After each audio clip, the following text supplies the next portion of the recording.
Indian south Indian தானமா கேட்பாங்க. அமாவாசைக்கு எனக்கும் என்னமா சம்பந்தம்? இப்ப என்ன சிக்கன் லெக் பீஸை கூட மேல வச்சு தைரியமா எடுத்துட்டு போறா. கிழமை செஞ்ச பிரியாணி மிச்சம் இருக்குடி.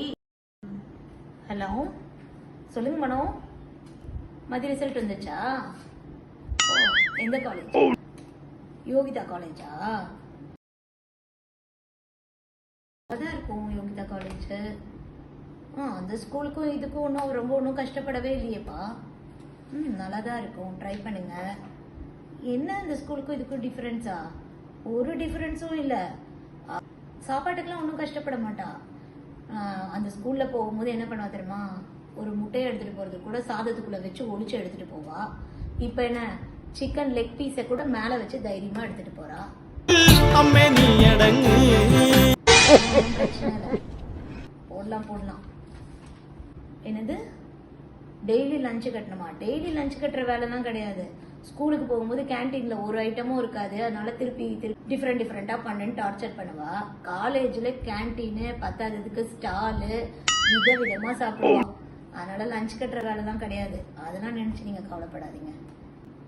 இது காலையில எழுந்திரு ஸ்கூலுக்கு தான் அவ காலையில 6 மணிக்கு எழுந்திரிச்சு கஷ்டப்பட்டு ஓடுவா.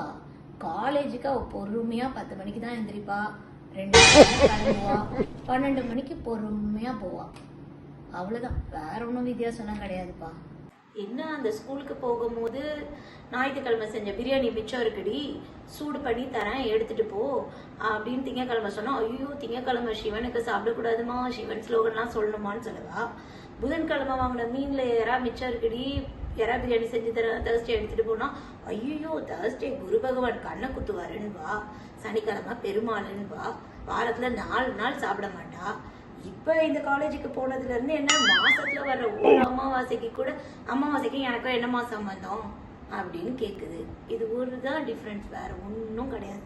ஸ்கூல்ல என் பசங்க தமிழே படிக்க கூடாது, சான்ஸ்கிரிட் படிச்சாதான் சாமி ஸ்லோகன்லாம் அவ்வளோ சூப்பரா சொல்லுவாங்க அப்படின்னு சொல்லிட்டு சான்ஸ்கிரிட்ல போட்டேன். நல்லா தான் சொன்னாங்க, எல்லா ஸ்லோகனும் சூப்பரா சொல்லுவாங்க. லலிதா சஹஸ்ரநாமம்லாம் புக்கே இல்லாம மனப்பாடமா படிப்பாங்க 2 பேரும். ஆனா என்ன பண்றது, இந்த காலேஜுக்கு போனதுல இருந்து வாமா பூஜையில உட்காருமா அப்படின்னு சொன்னா அவ இந்தாம்மா டிவியில போட்டு விட்டேன் கேட்டுக்கோன்னு சொல்லிட்டு டிவி ஆன் பண்ணிட்டு போகுது. ஏமா நீ படிமா அப்படின்னா எல்லாம் மறந்து போச்சுமா அப்படின்னு சொல்லுது. என்ன பண்றது, ஒன்றும் பண்ண முடியாது. படிக்கும் போது எல்லாரும் மூக்குத்தி குத்திருக்காங்க, நானும் மூக்குத்தி குத்திக்கிறேன்ட்டு அடம் பிடிச்சி குத்துனா. சரி நம்ம பிள்ளை ஆசைப்படுறாளே அப்படின்ட்டு வயிறு மூக்குத்தியா வாங்கி கொடுத்தேன். காலேஜ் போன உடனே எல்லாரும் நீ சவுத் இந்தியனா கேக்குறாங்கம்மான்ட்டு. சவுத் இந்தியன் தானமா கேட்பாங்க அப்படின்னா, போமா ஜீன்லாம் போட்டு மாடர்ன் ட்ரெஸ்லாம் போட்டா இது ரொம்ப சவுத் இந்தியனா இருக்கு, என்னை எல்லாரும் கலாய்க்கிறாங்கன்னு சொல்லிட்டு 1 மாசத்துலயே மூக்குத்திய கழட்டிட்டா. ஸ்கூலுக்கும் காலேஜுக்கும் அவ்வளவுதான் டிஃபரன்ஸ், வேற ஒன்றும் பெரிய டிஃபரன்ஸ்லாம் கிடையாது. நீங்க போடுங்க, நீங்க தைரியமா போடுங்க. நீங்க போட்டாதானே எல்லாருக்கும் தெரியும் எவ்வளோ கஷ்டம் என்ன அப்படின்ட்டு. முடியெல்லாம் எப்படி மெயின்டைன் பண்றதா? அதெல்லாம் சூப்பரா. ஸ்கூல் படிக்கும் போது ஜடை போட்டு வந்தாதான் நல்லா இருக்கும். எண்ணெய் தேய்ச்சி ரெட்டை ஜடை போட்டு அப்படி சூப்பரா போவாங்க. நானும் என் பிள்ளைங்க எவ்வளோ சமத்தா இருக்காங்களே அப்படின்னு சொல்லிட்டு வாங்க அண்ணாச்சி எண்ணெய், இந்த எண்ணெய் அந்த எண்ணெய்ன்னு சொல்லி எல்லாம் வாங்கி கொடுத்து தேய்ச்சி முடியெல்லாம் நல்லா நீளமா தான் வளர்ந்து அடர்த்தியா இருந்துச்சு. காலேஜ் போன கொஞ்ச நாள்லயே எனக்கு ஹேர் வாஷ் பண்ண முடியல, முடி காய மாட்டேங்குது. எனக்கு இவங்க ஹேர் கலர் பண்ணிட்டு வந்திருக்காங்க, அவங்க ஹேர் கலர் பண்ணதாங்கன்னு சொல்லிட்டு கழுத்து வரைக்கும் முடிய வெட்டிட்டானுங்க. இன்னும் ஹேர் கலர் ஒன்று தான் பண்ணலை. என்ன பண்றது, காலேஜுக்கும் ஸ்கூலுக்கும் இதான் டிஃப்ரென்ஸ், வேற ஒரு டிஃப்ரென்ஸும் இல்லப்பா. நம்மள எந்த தொழிலும் பண்ண மாட்டாங்க. கவலைப்படாம யோகிதா காலேஜ்ல சேர்த்துரு. இல்ல வேற இப்ப 12 இதுக்கு இல்லையா சார் ஒரு 2, இதுக்கு இல்லையா சார் ஒரு 2. இங்கிலீஷ்ல எனக்கு